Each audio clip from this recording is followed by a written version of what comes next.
DU के अंदर पूरे चपरासी से लेकर वीसी तक सारे संघ के दलाल भरे हुए हैं। हम लोग वाईफाई लगवाएंगे, स्पोर्ट्स के इक्विपमेंट्स की व्यवस्था करवाएंगे, सारे खोखले वादे हैं, एक भी वादा पूरा नहीं हुआ। आज डीयू के अंदर हाल ये है, फोर्थ ईयर स्टूडेंट्स परेशान हैं, उनके पेरेंट्स परेशान हैं, उनको एडमिशन नहीं मिल पा रहा है। मेट्रो कंसेशन सबसे बड़ा वादा जिसकी बदौलत एबीवीपी अपने सत्ता में आई। आप ये देखिए, एबीवीपी के पास दिल्ली की सरकार है, केंद्र की सरकार है, एमसीडी इनका है, एनडीएमसी इनका है। यहाँ पीएचडी में स्टूडेंट्स में धांधली है, प्रोफेसर लगने में धांधली है, हर तरीके से धांधली धांधली। सबसे पहले तो स्वागत है आपको हमारे चैनल पे। Thank you so much. जिस तरीके से राहुल गांधी जी छात्र हित की बात करते हैं, क्या आप उन्हीं मुद्दाओं को लेकर के छात्र के बीच में जा रहे हैं? बिल्कुल निश्चित तौर पे। मेरा नाम गोपाल चौधरी है और मैं बुद्धिस्ट का छात्र हूँ। पिछले 4 साल से लगातार डीयू के हर एक स्टूडेंट्स की आवाज़ बुलंद करने का काम किया है। राहुल गांधी जी के नेतृत्व में और राष्ट्रीय अध्यक्ष विनोद जी के नेतृत्व में हमारी इस बार एनएसयूआई की लड़ाई डीयू के अंदर एजुकेशन सिस्टम को ठीक करने की लड़ाई। जिस प्रकार आप देख रहे हो, डीयू के अंदर पूरे चपरासी से लेकर वीसी तक सारे संघ के दलाल भरे हुए हैं और वो पूरा सिस्टम और एजुकेशन सिस्टम यहाँ ख़राब हो रहा था।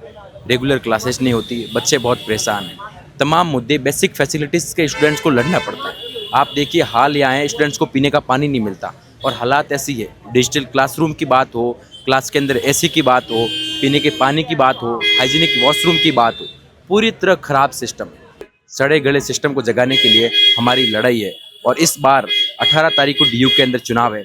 निश्चित तौर पे हर एक स्टूडेंट्स ने ठान लिया है कि 18 तारीख को चुनाव में एनएसयूआई को जिताना है, एक ऐसा संगठन लाना है जो निश्चित तौर पे डीयू के स्टूडेंट्स के लिए लड़ाई लड़े। सिर्फ ये नहीं हो, खोखले वादे हो। जिस प्रकार आपने देखा 2023, 24, 25 एबीवीपी ने अपने मैनिफेस्टो के अंदर जो बड़े बड़े वादे किए थे, सारे खोखले वादे थे। चाहे मेट्रो कंसेशन की बात हो, क्या आज तक डीयू के स्टूडेंट्स को मेट्रो कंसेशन पास मिला? बिल्कुल नहीं। क्या डीयू के स्टूडेंट्स को यूनिवर्सिटी स्पेशल बस मिली? बिल्कुल नहीं। पीने का पानी मिला? बिल्कुल नहीं। सारे खोखले वादे। स्पेशल इसके बाद इन्होंने बोला हम लोग वाईफाई लगवाएंगे, स्पोर्ट्स के इक्विपमेंट्स की व्यवस्था करवाएंगे, सारे खोखले वादे हैं, एक भी वादा पूरा नहीं हुआ। लेकिन इस बार मैं डीयू के तमाम मेरे साथियों को, भाइयों बहनों को कहना चाहता हूँ कि लड़ाई लंबी है और निश्चित तौर पे ये लड़ाई हम जीतेंगे। इस लड़ाई को जीतने के लिए 18 तारीख को आपके एक एक वोट की कीमत को पहचानते हुए ऐसे स्टूडेंट्स को वोट दें जो आपकी लड़ाई को मजबूत कर सकते हैं। एक ऐसे स्टूडेंट को, एक ऐसे कैंडिडेट को वोट दें जो आपके पूरे 3 साल 4 साल लगातार आपकी आवाज़ को उठाने का काम किया। आज डीयू के अंदर हाल ये है, फोर्थ ईयर स्टूडेंट्स परेशान हैं, उनके पेरेंट्स परेशान हैं, उनको एडमिशन नहीं मिल पा रहा है। बहुत दयनीय हालत ख़राब है। प्रशासन अपने शीश महल के अंदर सो रहा है, कोई बोलने वाला नहीं। लेकिन हम आश्वासन दिला रहे हैं कि आपकी आवाज़ को मजबूत करेंगे, आपकी आवाज़ को हम आगे बढ़ाएंगे और लड़ेंगे।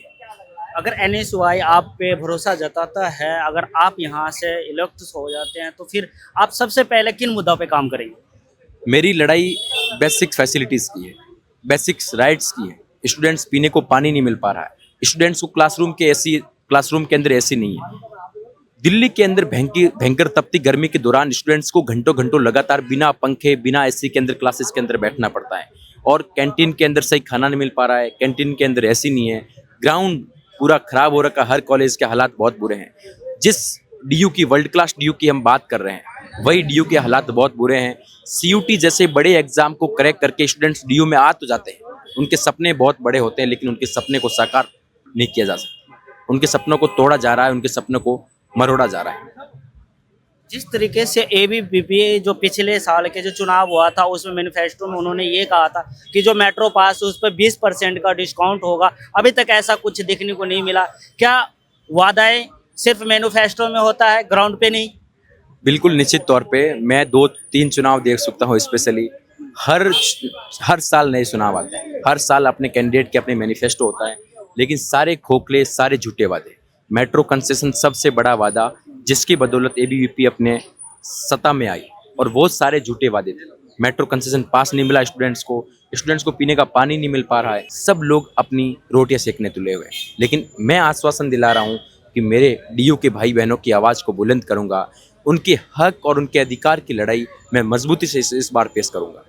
जिस तरीके से रौनक खत्री पानी के लेके समस्याओं के लिए मटका मैन के नाम से जाने जाते थे, एसी के लिए काफ़ी लड़ाई लड़ी उन्होंने, कहीं ना कहीं उनका लड़ाई भी सामने आया, किसी जगह पे एसी लगा। लेकिन उसके बाद जब से आर्यन मान बना है, क्या एसी या जो बेसिक फैसिलिटी उन पर बात हुई है अभी तक या नहीं? देखो, सब अपनी अपनी लड़ाई लड़ रहे हैं, सब अपनी कोशिश कर रहे हैं, लेकिन उनकी आवाज़, स्टूडेंट्स की आवाज़ को दबाया जाता है, कोई बोलने वाला नहीं। आप ये देखिए, एबीवीपी के पास दिल्ली की सरकार है, केंद्र की सरकार है, एमसीडी इनका है, एनडीएमसी इनका है, सब सिस्टम इनका होने के बावजूद भी स्टूडेंट्स की आवाज़ को बुलंद क्यों नहीं किया जा रहा है?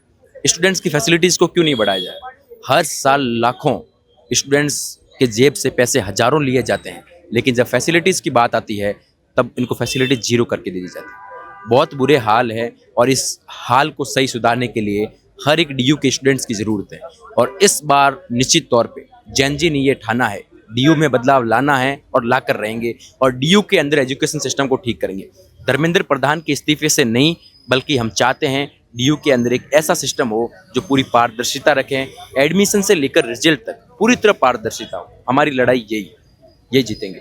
एक सवाल और आपसे है, जो ड्यूक के बच्चे वो कहते हैं कि जिनके पास पैसा हो, धन हो, जिसके पास गाड़ियों की काफिला हो, वही चुनाव लड़ सकते हैं। धरातल में कैसा है ये? बिल्कुल, मैंने खुद नहीं देखा है, लेकिन मैं खुद किसान, आम परिवार, ग्रामीण पृष्ठभूमि, और मैंने डीयू के स्टूडेंट्स की करीब से देखा है, उनकी समस्याओं को करीब से फील किया है, जब जाके मैंने ठाना है। 2023 के अंदर सत्यवती कॉलेज के अंदर फी हाई के प्रोटेस्ट को मैंने हैंडल करते हुए उस तमाम सारी चीज़ों को देखा है कि एक आम गरीब परिवार से स्टूडेंट जब आ जाता है, उनके सपने बड़े होते हैं। सबसे पहले यहाँ रहने का खर्चा बड़ा होता है, फिर हॉस्टल का खर्चा, फिर पीजी का खर्चा, और फिर इसकी फ़ीस डीयू की बहुत महंगी फ़ीस। एक आम परिवार से आने वाले स्टूडेंट्स के लिए यहाँ पढ़ना मुश्किल हो जाता है। हमारी लड़ाई ये है कि डीयू के अंदर कम फीस में पढ़ाया जाए, क्योंकि ग्रामीण पृष्ठभूमि से आने वाले स्टूडेंट्स कई दफ़ा दिल्ली आ तो जाते हैं, लेकिन फीस नहीं भर जा पाने की वजह से, पीजी का रेंट नहीं दे पाने की वजह से इनको वापस घर चले जाना पड़ता है। हजारों लोग अपने भविष्य को तोड़ मरोड़ के वापस चले जाते हैं, उनकी आशाएं और उम्मीदों पर पानी फिर जाता है। लेकिन हम इस बार कह रहे हैं, मैं जब कॉलेज में था तब भी स्टूडेंट्स को, कई ऐसे स्टूडेंट्स जो फीस पे नहीं कर पा रहे थे, उनको प्रिंसिपल मैम के पास लेके गया, उनको एक ऐसा आश्वासन दिलाया ताकि उनको पूरे साल फीस नहीं देने के बावजूद भी स्टूडेंट को पढ़ाया जाए। हमारी लड़ाई लंबी है, इस लड़ाई को जीतेंगे, लड़ेंगे, जीतेंगे। Thank you. एक सवाल लास्ट है आपसे, जिस तरीके से प्रोफेसर बीएस नेगी जी ने बताया है कि शिक्षक की कमी है और यहाँ पे सीटें अवेलेबल है, लेकिन ड्यू प्रशासन चुप्पी साधा हुआ है, वह क्या उसके लेके क्या शिक्षक की कमी धरातल में है? बिल्कुल निश्चित तौर पे यहाँ पीएचडी में स्टूडेंट्स में धांधली है, प्रोफेसर लगने में धांधली है, हर तरीके से धांधली है। कोई पारदर्शिता नहीं है, सारा सिस्टम भ्रष्ट है। यूजी में एडमिशन की बात हो, पीजी में एडमिशन की बात हो, पीएचडी में एडमिशन की बात हो, इन तमाम प्रोसेस एडमिशन में धांधली है। जो रैंकिंग स्टूडेंट्स आती है उनको कोई नहीं पूछता, जो आरएसएस और एबीवीपी के स्टूडेंट्स, उनकी आवाज़ को बुलंद करके, उनको सुन के यहाँ पे डीयू में प्रोफेसर लगाया जाता है। बड़े शर्म की बात है, वही अपनी विचारधारा को, दोहरे रवैयों को अपनाकर सिर्फ डीयू के अंदर एक ही विचारधारा को प्रमोट करने का काम करते हैं। नए बच्चे के लिए क्या अपील है? मेरी अपील यही है, कैंपस में आए हो, कुछ नया सीखो, कॉलेज कैंपस को देखो, समझो, और कॉलेज के अंदर सोसाइटीज़ को ज्वाइन करो और स्पोर्ट्स में अपना योगदान दो, डीयू के लिए अपना बेहतर करो, देश के लिए अपना बेहतर करो। जितना समय जो आपके पास कॉलेज समय मिला है, ये बहुत कीमती समय है। एक एक मिनट, एक एक घंटे की कीमतों को समझा जाए और फालतू में वेस्ट नहीं किया जाए, और इन तमाम प्रोसेस को देखा जाए, कॉलेज को जिए और कॉलेज को सीखें। नमस्ते साथी। आपका बहुत बहुत धन्यवाद। Thank you. जिस तरीके से मैंने गोपाल चौधरी जी से बात करके जाना कि इस जो कॉलेज में है नए बच्चे हैं उनके लिए भी अपील किया है, और इन्होंने ये कहा है अगर हमारे ऊपर एनएसयूआई भरोसा जताता है तो हम बेसिक मुद्दों पे चुनाव लड़ेंगे और बेसिक जो सुविधाएं उनको हम ठीक करेंगे। बने रहिए हमारे साथ। कैमरा पर्सन सूरज के साथ मैं राम बाबू, जन जी वॉइस।